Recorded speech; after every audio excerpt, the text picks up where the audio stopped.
बिस्मिल्लाहिर्रहमानिर्रहीम। अस्सलाम वालेकुम प्यारे दोस्तों, हम उम्मीद करते हैं कि आप सब खैरियत से होंगे। अल्लाह पाक से दुआ है कि अल्लाह पाक आपको खैर आफियत से रखे। प्यारे दोस्तों, आज की इस वीडियो में हम आपके साथ एक माँ बेटे का सच्चा वाकया आपके साथ शेयर करेंगे। लेकिन उससे पहले अगर आपने अभी तक हमारे YouTube चैनल 5 मिलियन अप को सब्सक्राइब नहीं किया तो सब्सक्राइब कर लीजिए, साथ में बेल को जरूर प्रेस कीजिएगा। इससे होगा ये कि हमारी हर नई आने वाली वीडियो सबसे पहले आपको मिलेगी। प्यारे दोस्तों, एक नौजवान की मां सख्त बीमार और अस्पताल में इंतहाई नगदाश्त के शोबे में दाखिल थी। डॉक्टरों ने यहां तक कह दिया था कि बरखुरदार जिंदगी मौत तो अल्लाह के हाथ में है, मगर हम अब मायूस हो चुके हैं कि तुम किसी भी लम्हे कोई बुरी खबर सुनने के लिए जहनी तौर पर तैयार रहना।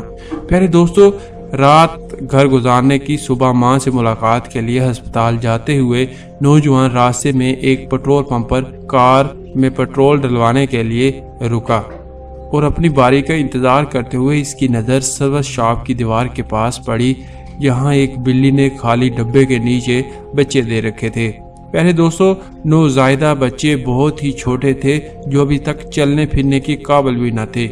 नौजवान के जहन में जो पहली बात आई वो ये थी कि इतने नाजुक और छोटे बच्चे खाना कहाँ से और कैसे खाएंगे। ये ख्याल आते ही इसने अपनी कार एक तरफ हटाकर बंद की और पास ही खड़ी एक रेहड़ी से छोटी छोटी मछलियां खरीदी और इसे बिल्ली के बच्चों के पास रखा। बच्चों ने खाना शुरू किया तो वो खुश होकर अपनी कार की तरफ गया और पेट्रोल भरवा कर अस्पताल जा पहुंचा। पहले दोस्तों, जैसे ही इसने अपनी मां के कमरे में झांका तो बिस्तर खाली पाकर इसकी आंखें तले अंधेरा छा गया। डूबते दिल के साथ एक नर्स से पूछा कि मेरी अम्मी कहाँ है, तो नर्स ने कहा कि आज आपकी अम्मी की तबीयत मौजज़ाती तौर पर संभली थी। इसे जैसे ही होश आया तो डॉक्टर ने कहा था कि इसे ताज़ा हवा लेने के लिए बाहर ले जाओ, तो हमने इसे कॉरिडोर से बाहर लॉन में बिठा दिया है, आप इसे जाकर मिल सकते हैं।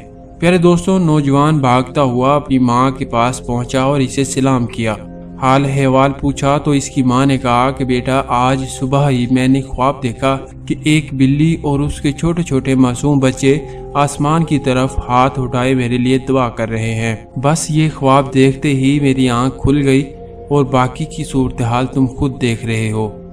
और नौजवान हैरत भरी खुशी के साथ अपनी माँ की बातें सुनता रहा और अपने दिल को ठंडा करता रहा। जी हाँ, इस रब की रहमत इस कदर वसी है कि सब कुछ अपने अंदर समो लेती है। ऐसे तो हमें नहीं सिखाया गया था कि अपने मरीजों का सदके से इलाज करो, यह सदका ही तो है जो तुम्हारे रब के गुस्से को ठंडा करता है। प्यारे दोस्तों, आज का जो वाकया था एक सबक आमोज वाकया था, किस्सा था जो मैं आपके सामने शेयर कर चुका हूँ। उम्मीद है कि आपको इससे इखलाकी सबक भी मिला होगा कि अगर आपके यहाँ कोई भी मुश्किलात हो, कोई भी बीमारी हो, कुछ भी आपके साथ पेश आए तो सदका ज़रूर कीजिएगा। सदके से जो है आपकी मुश्किलात जो है कम हो जाएंगी, ख़त्म हो जाएंगी। उम्मीद है कि आज की वीडियो आपको पसंद आई होगी और इस वीडियो को सदका जारिया समझकर दूसरों के साथ लाजमी शेयर कीजिएगा ताकि दूसरों का भी भला हो सके। और आज की वीडियो में मुझे इजाज़त दीजिए। अल्लाह हाफिज़।